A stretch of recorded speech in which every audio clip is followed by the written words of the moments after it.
राहुल जी ने इससे पहले मुन्ना भाई कहा था चौकीदार चोर है, सुप्रीम कोर्ट में उस पर उन्होंने खेद जताया। राफेल में रुपया लिया गया, सुप्रीम कोर्ट में खेद जताया। सावरकर पर सुप्रीम कोर्ट में खेद जताया। सारे मोदी चोर है, इस पर कोर्ट में खेद जताया, माफी मांगी। ये तो सच है, ये तो व्हाट्सएप यूनिवर्सिटी नहीं है, ये तो लिखित पढ़त में है। उन्होंने 4 प्रयोग किए, चारों में माफी मांगी। इससे कोई माइकल इनकार कर देगा? 4 प्रयोग हैं जिसमें सर्वोच्च न्यायालय में उन्होंने थोड़ा सा आगे बढ़ाकर आप सीधे वीडियो के मेन भाग पर पहुंच सकते हैं। प्लीज चैनल को सब्सक्राइब करिएगा कि जो रिएक्शन रहते हैं इस चैनल पर आपको मिलेंगे। मैं मिलता हूं वीडियो के लास्ट में आपको। प्लीज वीडियो को देखिए, अपने कमेंट पे सुझाव दीजिए, चैनल को सब्सक्राइब करिए। सच्चाई ये है कि हम पूर्वांचल के लोग हैं। हमारे गांव में एक कहावत है कि राजा की जान एक तोते में बसा करता था। आज कहीं ना कहीं राहुल गांधी जी ने उस तोता के गिरेबान को पकड़ा है। तोता कौन है? और इतनी तेजी से पकड़ा है कि भारतीय जनता पार्टी के लोगों को और देश के प्रधानमंत्री, देश के गृह मंत्री को समझ में नहीं आया कि जिसके लिए उन्होंने अरब रुपया खर्च किए पप्पू बनाने में, आज पढ़ा लिखा व्यक्ति ये साबित कर रहा है कि मैं जाहिल नहीं हूँ, मैं पढ़ा लिखा हूँ, इंदिरा गांधी के खिलाफ मैं पढ़ा लिखा। आप शांत रहिए, इनको शांत करवाइए, शांत रहिए। जी जी, आप बोलो, बीजेपी बोलो भैया, शांत रहिए। हाँ, सवाल यह है कि आज ये साबित हो गया कि पढ़ा लिखा होता है। आज सवाल चुनाव आयोग से किया जा रहा है और तोते की तरफ पट पट पट पट भारतीय जनता पार्टी के प्रवक्ता जवाब दे रहे। मैं ये कह रहा हूँ कि आपने चोरी नहीं की, आप चोरी में शामिल नहीं हो तो आओ ना, मेरे साथ चलो, कांग्रेस पार्टी के साथ चलो। चुनाव आयोग को कहो कि हमने अपने दम पे चुनाव लड़ा है, आप निष्पक्ष चुनाव कराओ। अगर कोई आरोप लगा रहा है तो पहले आप उसके आरोप को जांच करो। तो ऐसा हो गया, अगर मैं थाने में एफआईआर कराने जाऊं तो बोलेगा पहले तुम सबूत दिखाओ, एफिडेविट दो कि तुम्हारे साथ वाकई गलत हुआ है, तुम्हारे साथ दुर्व्यवहार हुआ है। ये तो ऐसी बात होगी। दूसरी बात, चुनाव आयोग नहीं, भारतीय जनता पार्टी के नेताओं की तरह भाषण दे रहा था। कहीं ना कहीं लग रहा है वो भी टेलीप्रॉम्प्टर कान में लगाकर आया था और सारी बातें रिकॉर्डिंग की गई थी। एक बड़े न्यूज चैनल वाले के पत्रकार ने पूछा कि अगर कोई आरोप लगा रहा है और आप निष्पक्ष हो तो आप उनको जवाब दो। आप जवाब क्यों नहीं दे रहे हो? आप क्यों कह रहे हो कि हलफनामा देना होगा, नहीं तो 1 हफ्ते में कोई मान्य नहीं होगा, आपको देश से माफी मांगनी होगी? अरे शर्म तुम्हें आनी चाहिए। जी ठीक है मुन्ना भाई, जी, और माफी तुम्हें मांगनी चाहिए। जी, बीजेपी के दलालों की तरह चुनाव आयोग काम कर रहा है, बीजेपी की भाषा बोल रहा है चुनाव आयोग। ठीक है मुन्ना भाई, अभी रुकना होगा। इस देश के इतिहास में बहुत सारे बदसूरत पन्ने भी हैं। जब डॉक्टर बाबा साहब अंबेडकर चुनाव लड़े तो उनको हराने के लिए 74,000 से ज्यादा वोट खारिज कर दिए गए ताकि भीमराव अंबेडकर हार जाएं। तब तो ज्ञानेश कुमार नहीं थे। रामपुर से पहली बार मौलाना अब्दुल कलाम आजाद कैसे जीते, मुझे बताने की जरूरत है। वो हार गए थे, फिर 20,000 से कैसे जीते सब जग जानता है, सब जगह उपलब्ध है साक्ष्य। मैंने 2 बड़े चेहरों की बात कही, बाकी छोटे को तो छोड़ ही दो। डॉक्टर अंबेडकर से बड़ा कौन चेहरा होगा? और बाद में अंबेडकर मेरे ख्याल से शायद पहले व्यक्ति होंगे, ये भी जानकारी कम लोगों की होगी, जिन्होंने 18 पन्नों की याचिका चुनाव आयोग को भेजी थी उस घपले घोटाले के खिलाफ।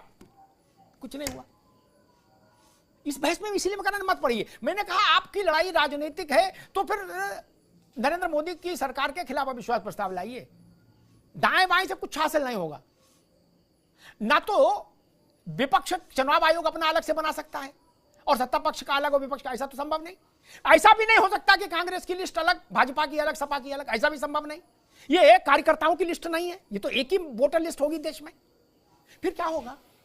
मान लीजिए खूब चिल्ला लिए। अभी मुन्ना भाई ने कहा कि तोते की गर्दन ऐसी दबा दी है नस, ठीक है, दबा ली नस। बिहार में चुनाव होगा तो इसी ना वोटर लिस्ट से होगा। आप नस दबाए रहो, बैठे रहो, चाहे बस के ऊपर बैठो चाहे बस के नीचे बैठो, नस दबाए रहो तोते की। उससे क्या होगा?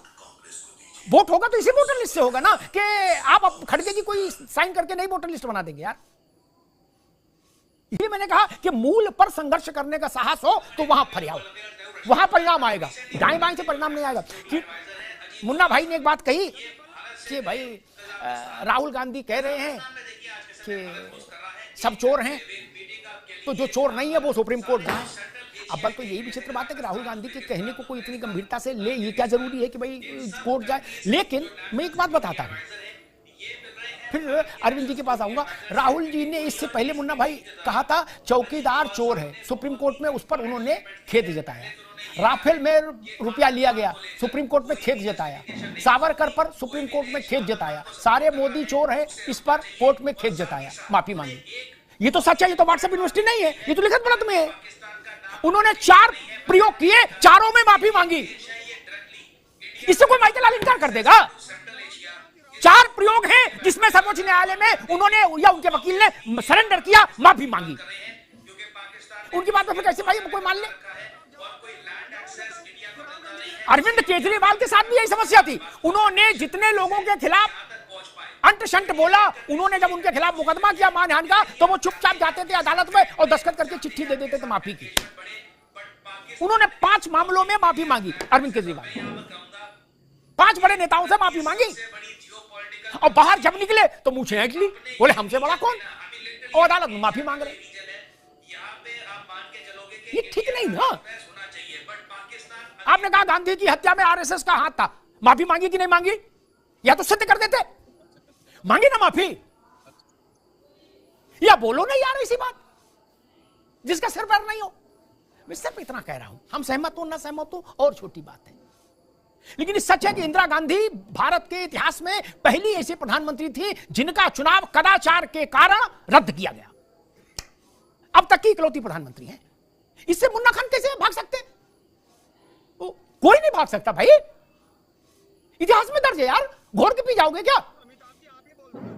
अब और चिल्लाने लगोगे, छत पकड़ोगे, व्हाट्सएप व्हाट्सएप व्हाट्सएप। यह भी इतिहास में दर्ज है कि जब वोटिंग हुई कांग्रेस वर्किंग कमेटी के सदस्यों की प्राइम मिनिस्टर के लिए, कांग्रेस अध्यक्ष और वही प्रधानमंत्री, तो क्या रिजल्ट आया वो इतिहास में दर्ज है।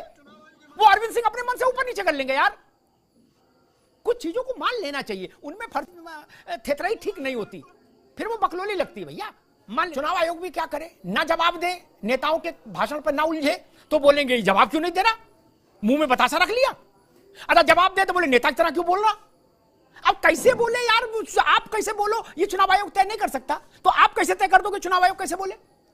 चुनाव आयोग मुन्ना खान कैसे बोले ये तय नहीं कर सकता, तो मुन्ना खान ये कैसे तय कर सकते हैं कि चुनाव आयोग कैसे बोले? ये तो नहीं चलेगा ना। आपको अपनी अभिव्यक्ति की आजादी, उनको अपनी अभिव्यक्ति की आजादी, फिर काय को समस्या? अभी तक इस बात पर बवाल था कि बोल क्यों नहीं रहा। कल उनने कहा हम 2 घंटे बोलेंगे, तो बोले आप 2 घंटे बोलेंगे? ये नेता हो गए? ये बोलने का अधिकार तो हमको है नेताओं को, ये चुप क्यों नहीं हो रहा? चित भी मेरी, पट भी मेरी, अंटा मेरे बाप का, कानपुर में कहावत है। ये टिक नहीं।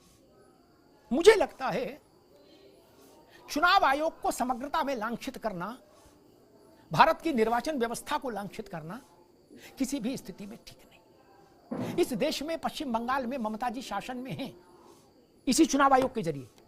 वो अलग से चुनाव करा रही है होनोलुलु से, नहीं ना। उनके लिए सिंगापुर से चुनाव आयोग, सिंगापुर वाला आ रहा है, नहीं। एमके स्टालिन कैसे है शासन में? इसी चुनाव आयोग के जरिए। हिमाचल प्रदेश में सुक्खू कैसे है, कैसे जीत के आए? पंजाब में भगवंत मान की सरकार कैसे आई चुनकर, कैसे आई? वो आम आदमी पार्टी अपना जेब से अलग से चुनाव आयोग लाया था, नहीं ना। जनता इन चीजों पर भी गौर करती है मित्र। समाजवादी पार्टी, मेरी बात से कीर्ति भाई सहमत होंगे, समाजवादी पार्टी ने लोकसभा के चुनाव में अद्भुत प्रदर्शन किया। उस अद्भुत प्रदर्शन के बाद आप जो जीवन में कभी नहीं किया था, उसने नेताजी के समय में भी जो प्रदर्शन सपा नहीं कर पाई, वो अखिलेश जी के समय में 2024 में किया। और उसके बाद कहा यह जा रहा है कि सब फर्जी है, सारे वोट चुनाव आयोग ने गड़बड़ कर दिए। तो क्या 80 जीत लेते? नहीं ना। भाजपा के विरुद्ध 44 सीटें उत्तर प्रदेश में लोकसभा की सपा कांग्रेस गठबंधन ने जीती, और चुनाव में वोटर लिस्ट गड़बड़ भाजपा ने कर ली। या आपके पक्ष में वोटर लिस्ट गड़बड़ कर रहे थे ताकि आप जीत जाओ। ऐसे बौरे तो ये नहीं है प्रशांत पटेल कि आपको जीतने के लिए ये पाप कर रहे हो, आपको जिताने के लिए। आरोप में दम तो दिखे यार। ये भाजपा वाले इसलिए चुनाव वोटर लिस्ट में गड़बड़ झाला कर रहे थे ताकि आप 44 सीट जीत जाओ, जो जीवन में कभी नहीं जीते। किसी बात करते हो यार। और इसलिए गड़बड़ झाला हो रहा था वोटर लिस्ट में कि ममता जी तीसरी बार चुन कर आ जाए, हिमाचल में क्लोज फाइट में सुक्खू साहब आ जाए, तमिलनाडु में स्टालिन का डंका बजता रहे। किसी बात हो रही है। इन बातों में जान नहीं है, जान पैदा हो। लोग कहते हैं ना कि आवाज में वजन लाओ, पेट से बोलो, संगीत में ऐसी बात कही जाती। वैसे मैं कहूंगा तर्क में वजन होना चाहिए। जिस वोट से ममता जी मुख्यमंत्री बनती है उसी वोट से योगी आदित्यनाथ मुख्यमंत्री बनते हैं। ये सपा को भी ध्यान रखना होगा, कांग्रेस को भी ध्यान रखना होगा, भाजपा को भी ध्यान रखना होगा। ना ममता बनर्जी अवैध मुख्यमंत्री हैं, ना योगी आदित्यनाथ।